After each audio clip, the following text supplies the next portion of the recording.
Hello guys, welcome back to my channel. My name is Adiola. This is Fashion and Subduchess. So if you're new here, welcome. I promise you didn't make a mistake. This is the video of the elegant bow for the backless dress with panel. So you can check out the pattern drafting and the sewing tutorial of the dress. So I have my pieces of leftover fabric here.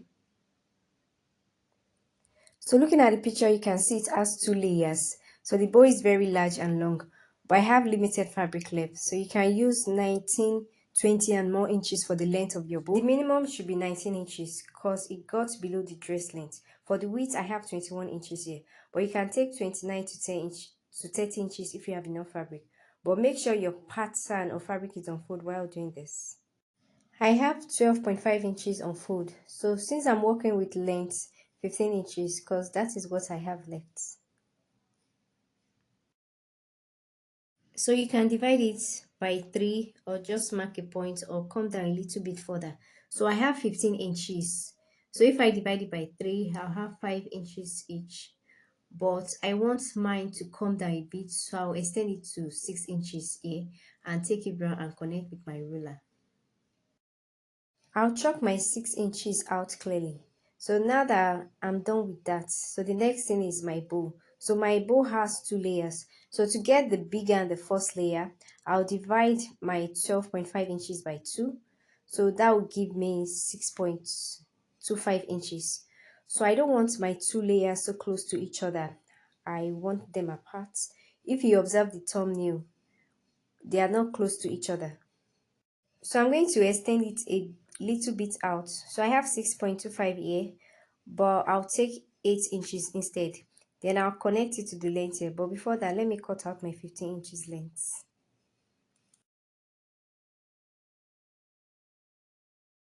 Right now, I'm going to connect my 8 inches to my bow length. So you can also use your pattern paper to make or create this.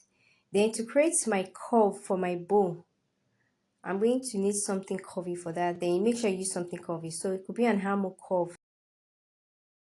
Then I'll place my hammer curve like this. I'll connect it from here to the midpoint, but I'm going to be making use of only this side of my curve. So if you have this particular pattern master, so make sure you use the curvy part only. Then I'll connect it with my midpoint.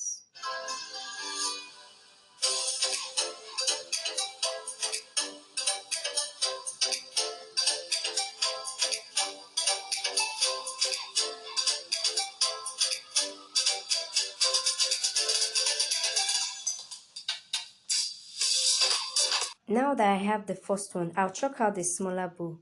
So you can see my first layer is big and wide enough. My second layer will be far from the first one, so I don't want it so close. So that's why I came out a bit further here, because I want to follow how it is on the original maker. You can measure 3 to 4 inches from this point, so I'll stick to 4 inches. So just connect and use the curvy part of your pattern master.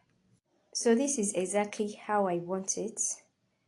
Then next I'll curve it out properly and connect to my 6 inches.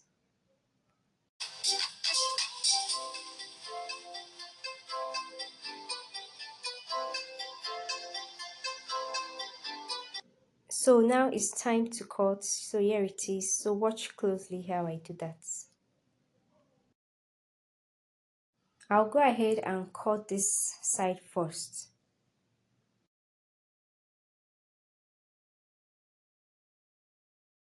Then I'll trim this part out too.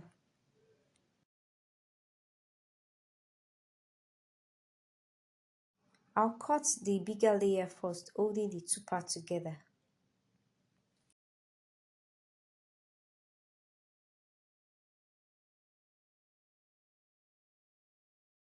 The next cut is the smaller bow. So to do that, I'll lift only the upper part up. So this is what I'll be cutting. So you're not going to be cutting the two together. So watch out. So you need to cut one more of it. And for only one part, I'm going to be using my paper stay on it. So once you iron it, the next is to join the two together. So I'm going to cut the other parts now. Then spread open your fabric, okay? So open it up. Then for the joining, you stitch. You can leave a little part open here for turning it to the other side, so to the right side. Then continue to stitch the other parts.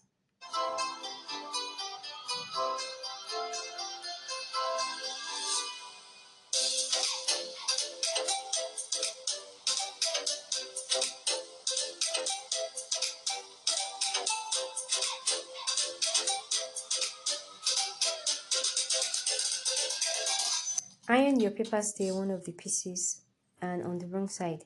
Then this will be the final look after stitching the two pieces together. So indicate the middle part here and your needle comes in here. So you can also use your machine to sew the bow or your needle and thread.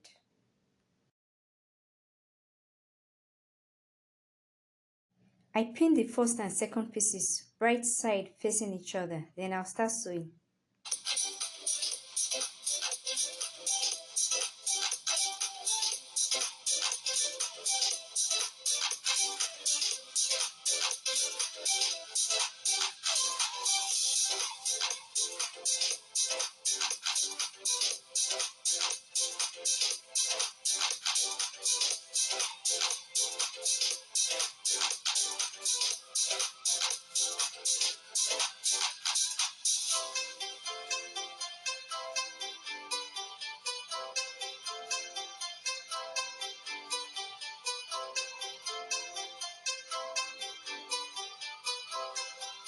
I'm going to leave this part open and turn it to the right side. Before you turn it, make sure you notch the corner so it can relax. Trim off the pointy edges.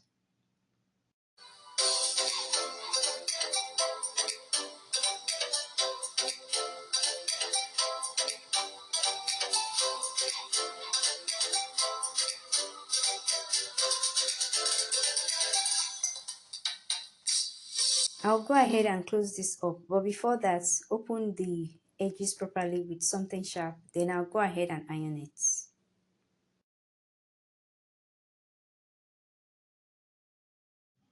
I've ironed my bow, then I'll close my opening with my machine. So next, I'll fold in my bow, then I'll mark the center here with my chalk and stick with my machine. But for illustration, I'll use my needle and thread. So start your tacking first at the back to conceal your knot.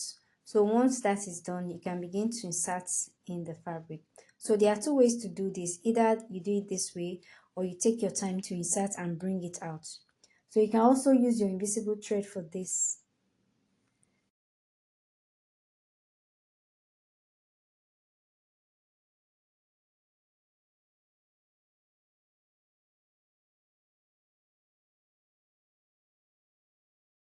So drag it close to each other. Then I'll stop now because my fabric is small and not long. So you cut the thread and knot it tightly. So here you have it. Then sew it on the machine, follow your thread. Then I'll tack my bead. To fix the bow, in the video of the original maker of the dress, the bow was pinned to the dress.